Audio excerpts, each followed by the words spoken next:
Satyabama Institute of Science and Technology, Chennai and Sri Perumbudur.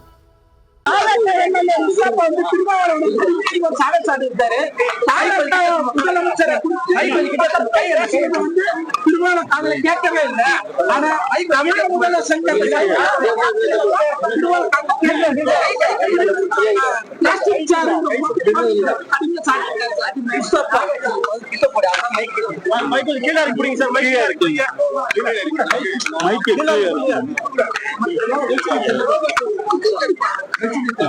எங்களுடைய தலைவர் தமிழர் தொல்காப்பியன் திருமாவளவன் அவர்கள் நேற்றைக்கு முதல் நாள் கொடுத்த அறிக்கை என்பது தூய்மை பணியாளர் அவர்களை நிரந்தரப்படுத்த வேண்டும், தனியாருக்கு அதை விடக்கூடாது, டெண்டர் விடக்கூடாது, தனியார் மயப்படுத்தக்கூடாது.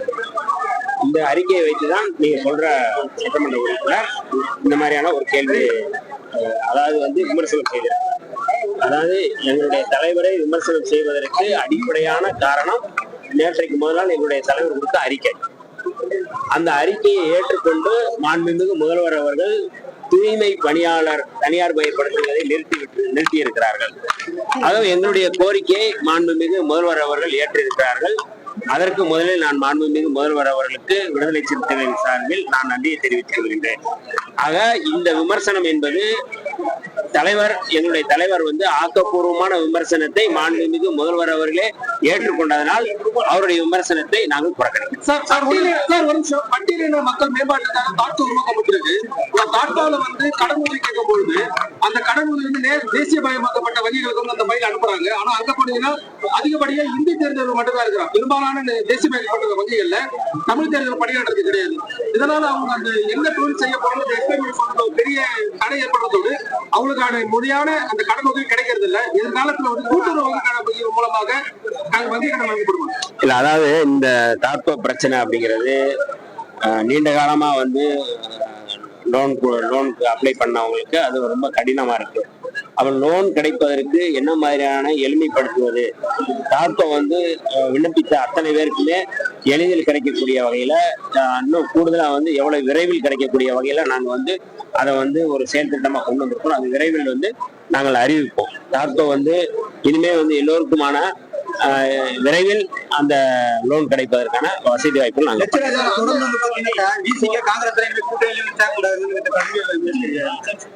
யார் அவருன்னு எனக்கு தெரியல, அதை யாருன்னு தெரியல. அவரு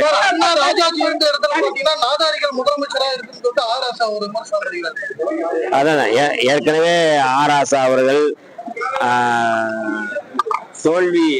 தோல்வி ஏற்பட்டதிலிருந்து மிகுந்த மன உளைச்சல், பல விதமான உளறல்களை அவர் செய்து வருகிறார். அது ஒண்ணு.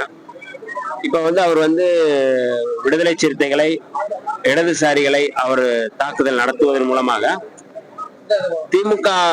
திமுக என்கின்ற அந்த பேரியக்கத்தை பாஜகவோடு அல்லது பாஜக பாதையில் அவர் இழுத்து செல்கிறாரோ என்கின்ற ஐயம் எனக்கு எழுகின்றது.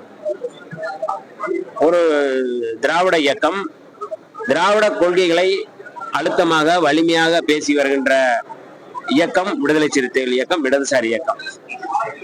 இந்த திராவிட கொள்கையை ஏற்றுக்கொண்டு புரட்சியாளர் அம்பேத்கர், தந்தை பெரியார் அவருடைய கொள்கையோடு செயல்பட்டு கொண்டிருக்கின்ற விடுதலை சிறுத்தைகளை அவர் விமர்சிப்பதன் மூலமாக அல்லது விடுதலை சிறுத்தைகள் மீது அவதூறு கொட்டுவதன் மூலமாக அவர் என்ன சொல்ல வருகிறார், அதை நம்ம கேட்கிறோம். அப்ப விடுதலை சிறுத்தைகளையும் இடதுசாரிகளையும் அவர் விமர்சிப்பதன் மூலமாக அவர் பாஜக பக்கம் இழுத்து போவதற்கு, திமுக இழுத்து போவதற்கு முயற்சிக்கிறாரா என்கின்ற ஐயம் எழுகின்றது. அந்த பின்னணியில் தான் அவர் எங்களை விமர்சனம் செய்கிறாரே ஒழிய வேற காரணம் இருப்பதாக நான் தெரியவில்லை.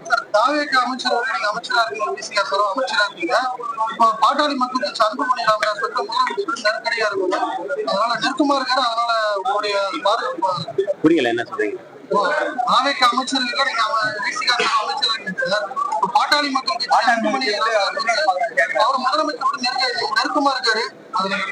ஒரு முதல்வர் தமிழ்நாட்டுக்கான முதல்வர், தமிழ்நாட்டு மக்களுக்கான முதல்வர், எல்லோருக்குமான முதல்வர், எல்லா கட்சிகளுக்கும் அவர் நெருக்கமா தான் இருப்பார். அது தவறு இல்லையே. கொள்கை அடிப்படையில அவர் ஏற்றுக்கொண்ட கொள்கையில என்ன மாதிரி செயல் திட்டங்களை முன்வைக்கிறார் என்றுதான் பார்க்கணும். ஆக மாண்புமிகு முதல்வர் அவர்கள் ஜோசப் விஜய் அவர்கள் மிகுந்த தெளிவோடு இடதுசாரி கொள்கையோடு இடதுசாரி கட்சிகளை முன்வைத்து அவர் வந்து இங்க வந்து ஆட்சி நடத்துகிறார். ஆகவே யார் வேண்டுமானால் இப்ப சமூக நீதி தொடர்பாக சாதிவாரி கணக்கெடுப்பு தொடர்பாக மரியாதைக்குரிய அன்புமணி ராமதாஸ் அவர்கள் சந்திக்கிறார்கள். தவறில்லையா? என்னுடைய கொள்கையும் கோட்பாடும் அதுதான். சாதிவாரி கணக்கெடுப்பு நடத்தணும் அப்படிங்கிறத என்னுடைய நிலைப்பாடு. அதான் மரியாதைக்குரிய அன்புமணி ராமதாஸ் அவர்கள் சொல்றாரு. அதனால சந்திப்பது தவறு இல்லையா? நெருக்கம் காட்டுவது தவறு இல்லையா? ராணிப்பேட்டை மாவட்ட ஆட்சியர் வளாகத்தை அம்பேத்கர் சிலை அமைக்கப்பட்ட நடவடிக்கை எடுக்கப்படுமா சார்? வடார்காடு மாவட்டம், அம்பேத்கர் மாவட்டம், கடையப்பட்ட மாவட்டம், வேலூர் மாவட்ட ஆட்சியர் வளாகத்தில் அம்பேத்கர் சிலை இருக்கு. அது வந்து பிரிந்து வந்த ராணிப்பேட்டை மாவட்ட ஆட்சியர் வளாகத்தை சிலை நடவடிக்கை. ராணிப்பேட்டையில் மட்டுமல்ல, தமிழ்நாடு முழுக்க அதாவது வந்து புரட்சியாளர் அம்பேத்கர் சிலை வைப்பது தொடர்பாக, பெண்களை சிலை அமைப்பது தொடர்பாக, இட பிரச்சனை தொடர்பாக நிறைய மனுக்கள் வந்திருக்கின்றன. இதையெல்லாம் நாங்கள் வந்து முறையாக அதை பரிசீலித்து முழுமையாக புரட்சியாளர் அம்பேத்கர் சிலை வைப்பதற்கு எளிதான அனுமதி பெறுவதற்கான வழிமுறைகளை செய்து கொண்டிருக்கிறோம். அதற்கான செயல் திட்டங்களை நாங்கள் வந்து பார்த்துக்கிறோம்.